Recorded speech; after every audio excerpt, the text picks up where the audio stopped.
Hi, my name is David, Diego-based criminal defense attorney, and today I'd like to discuss with you what's generally prosecuted as misdemeanors, something known as possession of drug paraphernalia.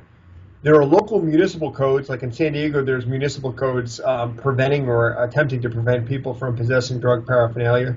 There's also the health and safety code, I believe off the top of my head, it's 11364.1, which discusses if you're in unlawful possession of drug paraphernalia, most notably a pipe or a syringe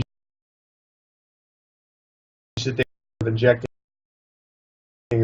or even if you're shooting methamphetamine or liquid cocaine or something along those lines.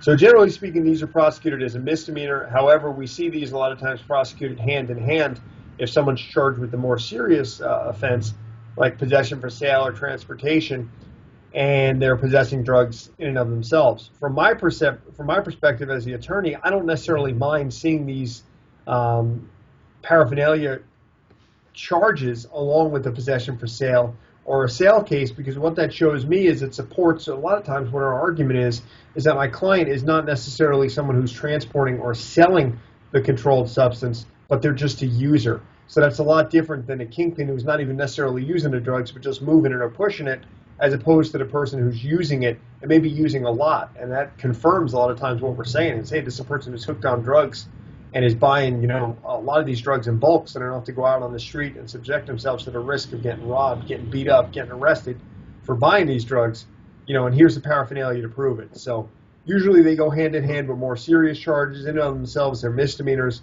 A lot of times, though, there's some search and seizure issues, basically how law enforcement found the pipe, whether they searched you, whether they searched your car, whether they searched your home. All those types of things go into a defense for possession of paraphernalia.